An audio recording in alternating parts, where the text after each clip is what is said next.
Jio Bharat V2 model রয়েছে। এটা হচ্ছে মাইকের সমস্যা রয়েছে, মাইকে আওয়াজ কম শোনা যায়। তো এটা একদিক থেকে মাইকের সমস্যা হতে পারে, বা মাইকের যে ট্র্যাক লাইনের ডাটা ইনপুট এবং ভয়েস ইনপুটের যে লাইন রয়েছে ওটার প্রবলেম হতে পারে। তো এটা মাইকের যে লাইন রয়েছে সেটা আমি দেখাবো, মাইকের ট্র্যাক কোথা থেকে কোথায় গিয়েছে। এর জন্য আমি মাইকটা আগে থেকে খুলে নিয়েছিলাম।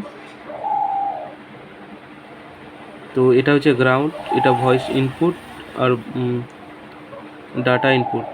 তো ডাটা আউটপুট ইনপুটের মধ্যে এইখান থেকে এই দুটো রেজিস্টারে লাইন গিয়েছে, এই দুটো পয়েন্ট থেকে এই দুটো পয়েন্ট রেজিস্টারে লাইন গিয়েছে। এখান থেকে ঠিক মাদারবোর্ডে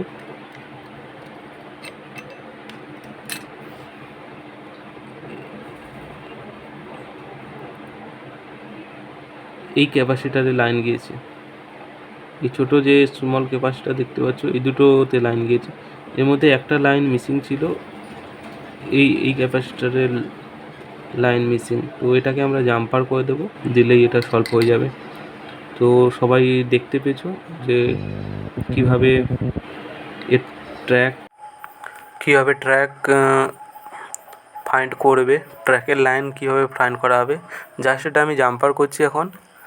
জাম্পার করে এক্সট্রা জাম্পার ওয়্যারটা আমি কেটে নিচ্ছি, কেটে পুরো ফিনিশিং করে একটু হালকা করে ক্লিন করে দিতে হবে।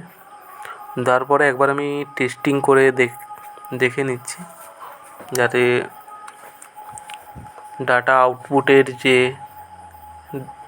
ভয়েস আউটপুট এবং ডাটা আউটপুটের যে লাইনটায় ভ্যালু শো করছে কিনা জাস্ট চেক করে নিচ্ছি, একবার দেখিয়ে দিচ্ছি চেক করে একবার। এর মধ্যে একটা লাইন মিসিং ছিল ডাটা আউটপুটের। তো এটা বাজার মোডে রেখে আমি জাস্ট চেক করছি। এটা এদিকে 700+ ভোল্টেজ ভ্যালু শো করছে এবং আরেকদিকে 400 থেকে 450-ওর মধ্যে ভ্যালু শো করছে। কন্ডিশান একদমই ওকে। এবারে মাইকটা আমরা ইনস্টল করব। মাইকটা ইনস্টল করা হয়ে গেছে, দেখতে পাচ্ছ। এটা আরেকবার আমি দেখিয়ে দিচ্ছি। এখান থেকে এই লাইনটা গিয়েছে রেজিস্টার পরে এখান থেকে পুরো মেন পাওয়ার সাপ্লাই পাশে এই ফিল্টার ক্যাপাসিটারের পাশে এই লাইনটা গিয়েছে, এই ট্র্যাকটা। এই লাইনটা মিসিং ছিল, এটা জাস্ট জাম্পার করেছি। Thanks for watching my video.